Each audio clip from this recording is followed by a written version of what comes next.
Good afternoon, Vilmar Ann. Good afternoon, ma'am. Can you tell me about yourself? My name is Vilmar Ann Castillo. I'm a single, 23 years old. Okay, I have few questions for you to answer, so let's start. Why do you want to work as a maid? I want to help my family and for my future children, ma'am. Okay, why you choose Malaysia when there's a lot of other country? Near in the Philippines, ma'am. Okay, how are you qualified for this job? I'm hardworking, honest, and responsible, ma'am. Okay, may I know what is your educational level? I'm college graduate, ma'am. Okay, what is your recent experience? Taking a baby, ma'am. Babysitter. Yes, ma'am. Okay, have you worked abroad before? No, ma'am. Do you have experience of taking care of baby? Yes, ma'am. Whose baby you taking care of? Miss, my employer, ma'am. Okay, how about elderly people?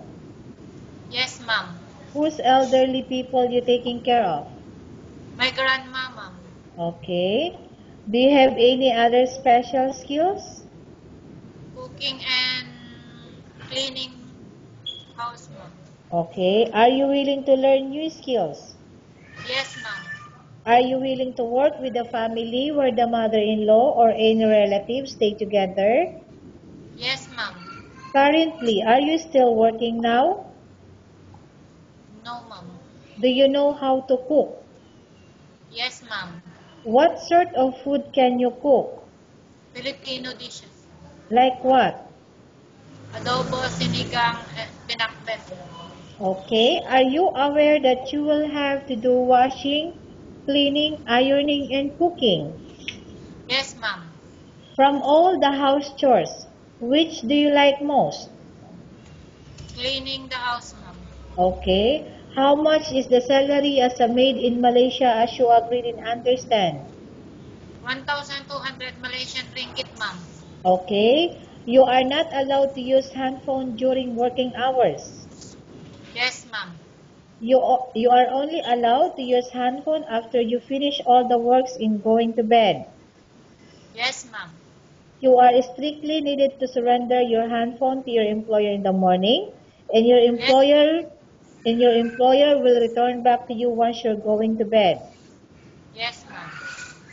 If ever your employer find out that you're abusing to use your handphone and it's affected your work performance, your employer will confiscate your handphone and you are not allowed to hold it anymore.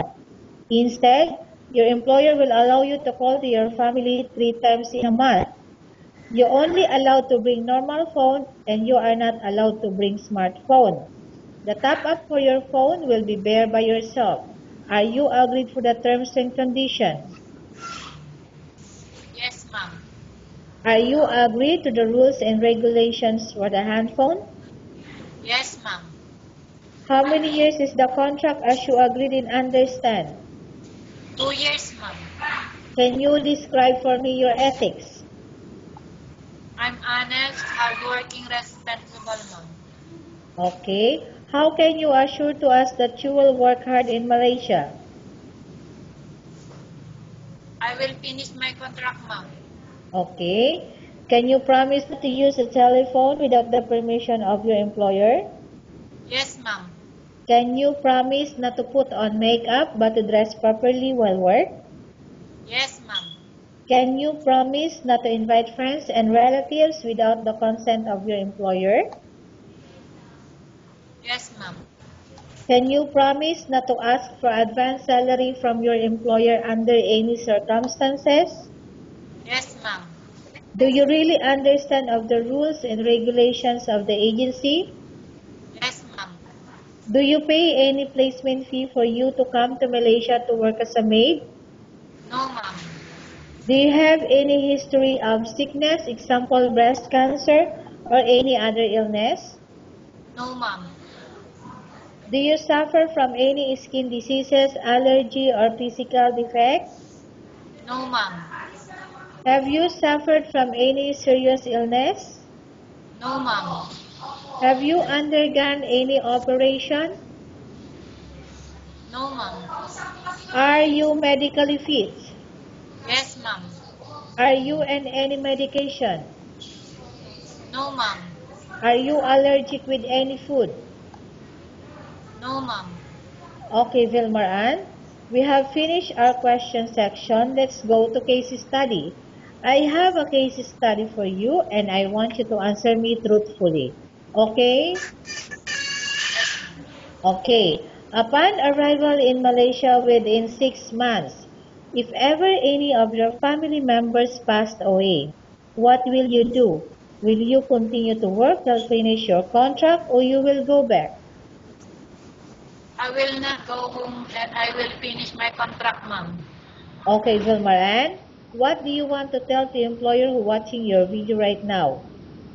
Sir, madam, please choose me. I am honest, responsible, and hardworking. I promise to obey your rules and regulations and will finish my contract, ma'am. Okay, thank you very much, Vilmaran. We will update to your agency if there's any selection made by the employer.